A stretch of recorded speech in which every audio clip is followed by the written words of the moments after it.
Hello student, welcome to Swati's classes. आज हम देखेंगे 7th स्टैंडर्ड का geography lesson number 10 human settlements इस लेसन का सेकंड पार्ट। तो फर्स्ट पार्ट मैंने ऑलरेडी अपलोड कर दिया है स्टूडेंट, अगर आप लोगों ने नहीं देखा है तो उसको भी ज़रूर देखिए, तभी आपको जो पूरा लेसन है अच्छे से समझ में आएगा। तो चलिए सेकेंड पार्ट को स्टार्ट करते हैं। देखिए स्टूडेंट, आपको यहाँ पे एक पिक्चर दिया है अ टाइप ऑफ सेटलमेंट, और यहाँ पे कुछ क्वेश्चंस भी दिए हैं। तो फर्स्ट क्वेश्चन आपको दिया है what is the difference between the human settlement at A and B. तो ये है आपका ए सेटलमेंट और ये है आपका बी सेटलमेंट। तो इन दोनों में आपको डिफरेंस क्या नज़र आ रहा है, देखिए। तो ए जो आपको दिया है यहाँ पे, उनके अगर आप सेटलमेंट्स जो है, हाउसेस जो है, वो अगर आप देखोगे तो उसका पैटर्न आपको कुछ अलग दिख रहा है। एंड अगर बी में आप देखोगे तो आपको एक लाइन में दिख रहे हैं, रोड के एक लाइन में जो है लीनियर पोजिशन में हमें सारे हाउसेस दिखाई दे रहे हैं। What is the difference between the settlement at B and C. तो बी एंड सी कहाँ पे है, तो देखिए ये है बी एंड ये है सी। तो बी अगर हम देखेंगे यहाँ पे कई सारे हाउसेस हमें दिखाई दे रहे हैं, और सी अगर हम देखेंगे तो वहाँ पे हमें एक ही हाउस दिख रहा है।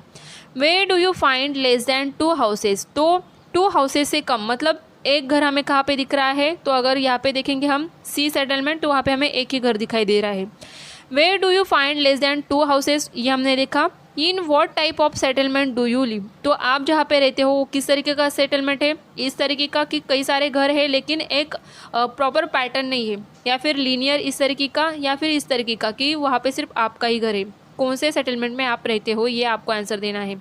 नेक्स्ट आपको यहाँ पे मैप दिया है जिसमें हम इंडेक्स देखेंगे। जो रेड कलर के स्क्वायर आपको दिख रहे हैं ये है सेटलमेंट्स, जो कि आपको दिखिए इस तरीके से नज़र आ रहे हैं। यहाँ पे जो दिए है आपको स्क्वायर रेड, तो ये है सेटलमेंट्स है। देन उसके बाद आपको रोड दिए है जो कि रेड कलर के इस तरीके की डबल लाइन जो दिख रही है, तो ये क्या है, रोड। देन ये है railway track and counter and river, इस तरीके का आपको पूरा इंडेक्स दिया हुआ है। तो इसके बेसिस पर आपको कुछ क्वेश्चंस दिए हैं।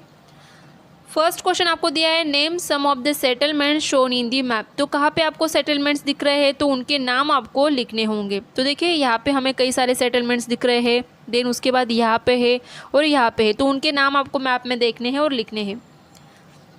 नेक्स्ट है which of the settlements in the map are in a scatter form. तो स्कैटर फॉर्म में आपको कहाँ पे दिख रहा है, स्कैटर मीन्स क्या, बिखरा हुआ, एक जगह पे नहीं है, कहीं पे एक एक दो दो ऐसे घर आपको दिखाई दे रहे हैं। तो देखिए इस यहाँ पे आपको एक है, यहाँ पे एक, इस तरीके का आपको दिख रहा है। देखिए स्कैटर फॉर्म में हमें यहाँ पे सेटलमेंट्स दिखाई दे रहे हैं।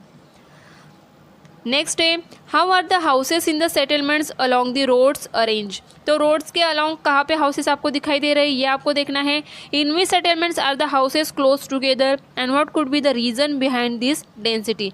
तो कहाँ पे आपको सेटलमेंट्स जो है क्लोज दिखाई दे रहे हैं, तो कहाँ पे दिखाई दे रहे हैं वो देखना है, और उसके पीछे रीज़न क्या होगा। तो देखिए इस तरीके से यहाँ पे हमें डेंस दिख रहे हैं, डेंसिटी ज़्यादा है, लोगों के घर जो है, सेटलमेंट्स जो है हमें ज़्यादा दिखाई दे रहे हैं। तो इसके पीछे रीज़न क्या होगा कि यहाँ पे रिवर होगी, या फिर सोर्सेस ऑफ वाटर अगर ज़्यादा होंगे तो लोग क्या करेंगे, वहीं पे अपनी बस्तियाँ बनाएंगे और सेटलमेंट्स बनाएंगे। Can you now classify the settlements on the basis of this pattern. तो इस बेसिस के ऊपर हम जो सेटलमेंट्स के पैटर्न है उनको क्लासीफाई कर सकते हैं क्या। तो इसके लिए आगे जो हमें दिया है प्रॉपर तरीके से उसे डिस्कस करना होगा, तो आपको ईजिली समझ में आएगा। After considering various settlements we realise the people settle down in different geographical condition and adapt themselves to the condition in the region। तो इसे हमें पता ये चलता है कि जब सेटलमेंट्स बनती है, बस्तियाँ बनती है, अगर लोगों को कहीं पे रहना है तो वो सबसे पहले क्या देखेंगे, जोग्राफिकल जो कंडीशंस होती है, वहाँ का क्लाइमेट कैसा है, टेम्परेचर कैसा है, पानी की अवेलेबिलिटी है या नहीं है, या फिर वहाँ पे वो लोग खेती कर सकते हैं, कोई ऑक्यूपेशन कर सकते हैं क्या नहीं, ये सारी चीज़ों को देखा जाता है। और उसके बाद अगर वो उस रीजन में एडॉप्ट कर पाते हैं उस एनवायरनमेंट को, तभी लोग वहाँ पे रहने लगते हैं। Patterns of human settlements evolve in accordance with the natural condition. तो जो सेटलमेंट्स का पैटर्न हमें दिखाई देता है ये किस तरीके से होगा, नेचुरल कंडीशन जो होगी उसी हिसाब से डेवलप होता जाता है।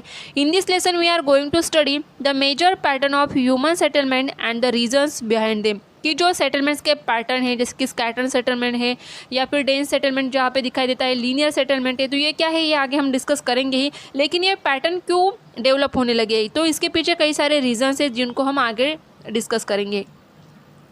Using the resources from the surroundings, man constructed houses and started living in them। In the modern era of science and technology people have made a remarkable progress in the construction of shelter. तो देखिए student यहाँ पे क्या होता है कि human beings ने जब स्टार्ट किया था, जब वो लोग उन्होंने एग्रीकल्चर, जब उन्हें पता चला था कि हम खेती कर सकते हैं, एक जगह पे रह के हम लोग क्या कर सकते हैं, पूरे साल भर के लिए ग्रेन्स को उगा सकते हैं, तो उन्होंने खेती करना शुरू किया। उसके साथ साथ कई सारे ऑक्यूपेशन को उन्हें स्टार्ट किया, जैसे कि जानवरों को पालना है तो फिर उनसे मिल्क किस तरीके से मिल सकता है, या फिर ऊल मिलेगा तो उससे कौन से ऑक्यूपेशन बढ़ेंगे। तो उसके साथ साथ लोगों ने क्या किया, जहाँ पे खेती करते थे वहीं पे उन्होंने रहना शुरू किया, अपने घर बनाने शुरू किए, जिससे कि सेटलमेंट्स बनने लगे, बस्तियाँ, एक जगह पे लोग क्या होने लगे थे, सेटल होने लगे थे, वहीं पे अपने घर बनाने लगे थे। तो इन द मॉडर्न इरा, अगर आज की बात हम करेंगे तो साइंस एंड टेक्नोलॉजी के बेसिस पे लोगों ने अभी काफ़ी प्रोग्रेस की है कंस्ट्रक्शन ऑफ शेल्टर। घर बनाने में कई सारे टेक्निक्स को जो है आज यूज़ करने लगे हैं। They have even build skyscrapers, man is thinking of constructing colonies on other planets and their satellite too in future. तो अभी अगर हम देखेंगे कई सारे जो बिल्डिंग्स होते हैं, जैसे कि आसमान छूने वाली बिल्डिंग्स, इतनी ऊंची ऊंची बिल्डिंगें हमें दिखाई देती है। और यही नहीं तो लोग ये भी सोचते हैं कि अदर प्लैनेट्स और सैटेलाइट्स पर भी क्या कर सकते हैं, लोगों के घर बनाए जा सकते हैं। तो ये तो फ्यूचर की बात है, जो होगी या नहीं हमें पता नहीं। Settlements have provided man with stability. तो सेटलमेंट से होता क्या है कि लोग एक जगह पे रहते हैं तो इसके कारण उनमें स्टेबिलिटी आ जाती है। Rural settlement is the first step towards a stable life in human history. जैसे हमने पहले डिस्कस किया कि जब उन्होंने एग्रीकल्चर खेती करना शुरू किया था तो रूरल सेटलमेंट्स होने लगी थी कि लोग क्या करने लगे थे, एक जगह पे स्टेबल हो चुके थे, अपने घर बनाने लगे थे। Urban settlements have evolve through the expansion and growth of rural settlement. तो एक के बाद एक बस्तियाँ बढ़ती गई, रूरल सेटलमेंट्स बढ़ने लगे और फिर वही एक्सपांड होते होते क्या हुआ है, अर्बनाइजेशन होने लगा था। A certain way of life is preserve in rural settlements, increase in the population of rural settlement is the beginning of urbanisation. जैसे कि हमने अभी देखा कि इसी तरीके से लोग आने लगे, रहने लगे, बस्तियाँ बढ़ने लगी और फिर रूरल सेटलमेंट जो है इसके बाद बिगिन हुआ urbanisation. Life in urban settlement is more dynamic. तो जो अर्बन सेटलमेंट्स थी इसमें काफ़ी अच्छे से लाइफ लोग जीने लगे थे। There are large scale economic correlation between rural and urban settlement. तो रूरल एंड अर्बन सेटलमेंट्स को अगर हम देखेंगे तो लार्ज स्केल में हमें इकोनॉमिक कोरिलेशन दोनों में दिखाई देगा। The day to day food requirement of the urban population is fulfilled by rural settlement. तो अगर अर्बन सेटलमेंट की बात करेंगे या फिर सिटीज़ की बात करेंगे तो उनको खाने पीने के लिए किसके ऊपर डिपेंड रहना होता है, रूरल सेटलमेंट्स। जो कि लोग खेती करते हैं, फ्रूट्स वेजिटेबल्स कहाँ से आते हैं, खेती से आएगा, जो कि रूरल सेटलमेंट्स में होता है। तो जो हमारी ज़रूरतें होती है सिटीज़ में रहने वाले लोगों की, ये कौन पूरी करेगा, rural settlements. Modernisation, science and technology lead to transformation in both types of settlement. तो धीरे धीरे अभी साइंस टेक्नोलॉजी के कारण जो है ये ट्रांसफॉर्मेशन जो है हमें हर जगह पे दिखाई देता है, सिर्फ रूरल एरियाज़ में ही नहीं या फिर सिर्फ सिटीज़ में ही नहीं, हर जगह पे ये अर्बनाइजेशन जो मॉडर्नाइजेशन है हमें दिखाई देने लगा है। The type of settlements and the characteristic of the distribution can be describe as follows. तो यहाँ पे हम देखेंगे कि किस तरीके के सेटलमेंट्स होते थे और उनके कैरेक्टरिस्टिक क्या होती थी। तो फर्स्ट हमें यहाँ पे दिया है स्कैटर्ड सेटलमेंट्स। तो स्कैटर्ड सेटलमेंट्स क्या होता है, in scattered settlements houses are few and far from each other. तो देखिए यहाँ पे अगर आप पिक्चर देखोगे तो इजीली समझ में आएगा कि स्कैटर मीन्स क्या होगा कि एक घर यहाँ पे है तो काफ़ी दूर जो है हमें दूसरा घर दिखाई देगा, इससे दूर जो है तीसरा घर, इस तरीके से कि घर एक दूसरे से काफ़ी दूर रहेंगे। Generally such settlements are found in areas of high relief, dense forest, grassland, hot desert and extensive agriculture lands. तो इस तरीके के घर हमें मोस्टली हिली रीजन है, फॉरेस्ट है, इस तरीके के एरियाज़ में रीजन में दिखाई देते हैं कि एक दो घरों में काफ़ी ज़्यादा अंतर होता है, तो उसे स्कैटर्ड सेटलमेंट कहा जाता है। तो इनके कैरेक्टरिस्टिक क्या है, जो स्कैटर सेटलमेंट है उनके कैरेक्टरिस्टिक हमें देखने हैं। Distance between scatter settlement can be clearly seen. तो स्कैटर्ड सेटलमेंट में जो घर होते हैं, उन 2-4 घर जो होंगे तो उनमें डिस्टेंस जो होता है, कोई भी 2 घर होंगे उनमें जो डिस्टेंस होता है काफ़ी लंबा होता है, जो कि हमें ईजिली समझ में आ जाता है।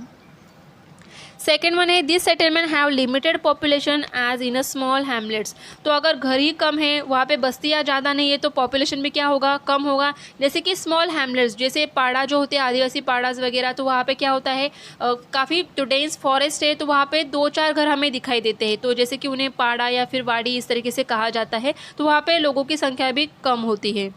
थर्ड वन है facilities and services in the settlements are not adequate. तो यहाँ पे फैसिलिटीज़ या फिर सर्विसेज ज़्यादा नहीं मिल पाती है। As these settlements are closer to nature they are free from pollution. तो यहाँ पे अगर हम देखेंगे कि लोगों की संख्या कम है तो वहाँ पे पोल्यूशन ऑब्वियसली कम होगा। हमें पोल्यूशन ज़्यादा कहाँ पे दिखाई देता है? सिटीज़ में, क्योंकि वहाँ पे लोगों की संख्या ज़्यादा है तो वहाँ पे पोल्यूशन भी ज़्यादा होता है। लेकिन स्कैटर सेटलमेंट में उन लोगों का ये फ़ायदा होता है कि वो फ्री फ्रॉम पोल्यूशन, मतलब पोल्यूशन फ्री वहाँ पे लाइफ जी सकते हैं नेचर से रिलेटेड। मतलब वहाँ पे ट्रीज़ ज़्यादा होंगे, पानी की अवेलेबिलिटी होती है। जिस तरीके से सिटीज़ में हमें नॉइज़ पोल्यूशन, वाटर पोल्यूशन ये सब फेस करना होता है, उन लोगों को नहीं करना होता है। नेक्स्ट है they depend on the entirely located villages for their day to day requirements. तो उनके जो डे टू डे रिक्वायरमेंट्स है इनके लिए उन्हें किसके ऊपर डिपेंड होना होता है? जो कि उनके विलेजेस, गांव में जो भी सेंट्रली लोकेटेड विलेजेस होंगे कि जहाँ पे ये सारी चीज़ें मिल सकती है, तो उनकी ज़रूरतें वहाँ से ही पूरी होती है। नेक्स्ट हम देखेंगे न्यूक्लिएटेड सेटलमेंट्स क्या होती है। These settlements are generally close to water sources like brook, rivulets, river, lakes, reservoirs etcetera. तो ऐसे सेटलमेंट्स जहाँ पे वाटर की अवेलेबिलिटी होती है, कोई रिवर है या फिर ब्रूक्स होते हैं या फिर लेक्स है, तो उनके अराउंड लोग जो है वहाँ पे रहने लगते हैं और सेटलमेंट्स बनने लगती है, तो उसे न्यूक्लिएटेड सेटलमेंट्स कहा जाता है। In the deserts of Rajasthan we find nucleated settlements near assure sources of water. कि राजस्थान में हमें पता है पानी की अवेलेबिलिटी काफ़ी कमी है। पानी की कमी होने के कारण ये लोग क्या करते हैं, जहाँ पे पानी है वहीं पे लोग ज़्यादा रहते हैं, तो वहाँ पे हमें न्यूक्लिएटेड सेटलमेंट्स दिखाई देते हैं। Fertile plains, transport hubs and mining centres, commercial centres often lead to the development of this type of settlement. तो मोस्टली न्यूक्लिएटेड सेटलमेंट कहाँ पे होगा कि जहाँ पे फर्टाइल प्लेन्स है तो वहाँ पे खेती करने के हिसाब से लोग क्या करेंगे, सेटलमेंट्स बनाएंगे, अपनी बस्तियाँ बनाएंगे। ट्रांसपोर्ट है, ईजिली हम लोग ट्रांसपोर्ट कर सकते हैं कोई भी चीज़ हो, या फिर माइनिंग सेंटर्स होते हैं। कमर्शियल कोई सेंटर है तो वहाँ पे लोग काम करने के लिए जाते हैं और वहीं पे रहने लगते हैं, तो न्यूक्लिएटेड सेटलमेंट्स हमें वहाँ पे दिखाई देती है। Beside this reason, defense, health, education and other social and religious factors can also give rise to nucleated settlements। तो जहाँ पे हेल्थ, एजुकेशन हो, सोशल रिलीजियस फैक्टर्स जो होते हैं, इनके कारण भी लोग अगर कहीं पे जाके रहने लगते हैं तो वहाँ पे न्यूक्लिएटेड सेटलमेंट्स हमें ज़्यादा दिखाई देते हैं। तो यहाँ पे हमें दिया हुआ है इस तरीके से पिक्चर है कि इस तरीके से लोग क्या करेंगे, आकर रहने लगते हैं। कई सारे लोग हमें एक जगह पे इस तरीके से दिखाई देते हैं, तो उसे न्यूक्लिएटेड सेटलमेंट कहा जाता है। तो इनके कैरेक्टरिस्टिक भी देखेंगे न्यूक्लिएटेड सेटलमेंट्स के क्या होंगे। तो फर्स्ट है in the settlement houses are close together. तो लोग ज़्यादा है, पॉपुलेशन ज़्यादा है, तो जो हाउसेस होंगे ये भी काफ़ी एक दूसरे के करीब होते हैं। Social services are available in the settlement. लोग ज़्यादा है तो जो सोशल सर्विसेज, जो फैसिलिटीज़ है वो भी ईजिली मिल जाती है। Next one, as the settlement develop in a certain places over certain periods of time they attain particular shapes. Next one दिया है roads are narrow in the old parts of this settlement. तो ऐसे settlement जहाँ पे road है narrow दिखाई देते हैं हमें। People from different caste, religion, races and ideologies live together in this settlements and hence they have a better social life. तो अगर किसी काम के कारण जो है कई सारे रिलीजन के, कास्ट के लोग एक जगह पे आके रहने लगते हैं, तो एक अच्छा सोशल लाइफ हम बोल सकते हैं कि वहाँ पे लोग जी सकते हैं। नेक्स्ट हमें दिया है लीनियर सेटलमेंट। तो ये जो नाम दिया है लीनियर सेटलमेंट, इससे ही हमें पता चलता है कि एक लाइन में हमें सेटलमेंट्स दिखाई देगा। Linear settlements are seen along roads, railways, rivers, sea coast and in a foothill region etcetera. This type of settlement are. तो देखिए यहाँ पे पिक्चर हम देख लेंगे कि लीनियर सेटलमेंट, अगर कोई रोड है उसके साइड में अगर हमें घर जो दिखाई देते हैं, सेटलमेंट जो है एक लाइन में दिखाई दे रहा है, देखिए, तो इसे कहा जाता है लीनियर सेटलमेंट। एक लाइन में है इसके कारण। Narrow in shape and they spread along a straight line. तो जो रोड्स होते हैं उनके अलॉन्ग साइड में एक लाइन में हमें लीनियर सेटलमेंट दिखाई देता है। तो इसके कैरेक्टरिस्टिक क्या होंगी? Houses in this settlements are along a single line. As the settlement grow in the course of time multiple lines emerge. तो पहले जब सेटलमेंट्स फॉर्म होने लगती है तो हमें सिंगल लाइन में घर दिखाई देते हैं, और उसके बाद जैसे सेटलमेंट्स ग्रो होने लगते हैं, लोगों की संख्या बढ़ेगी, तो मल्टीपल लाइन्स हमें दिखाई देंगी। नेक्स्ट है roads are parallel to each other. जो रोड होंगे यहाँ पे पैरेलल होते हैं एक दूसरे को। Besides houses some shops and can be seen too. तो सिर्फ हाउसेस ही नहीं होंगे, वहाँ पे हमें कुछ शॉप्स भी दिखाई देते हैं। These settlements grow along with the roads. For example, such settlements are found along the coastal tracts, major rivers, national और state highways in our country। तो इसके along हमें क्या दिखाई देंगे? इस तरीके की बस्तियाँ दिखाई देती हैं।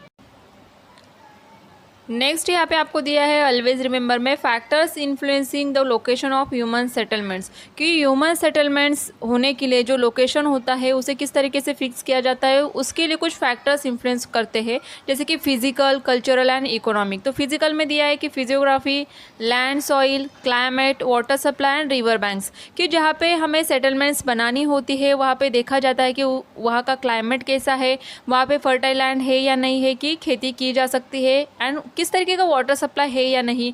रिवर बैंक से तो वहाँ पे पानी की सप्लाई भी अच्छे से होगी, और जो सॉइल होती है वो भी अच्छी होती है, तो वहाँ पे हमें जो सेटलमेंट्स है वो अच्छी तरह के दिखाई देते हैं।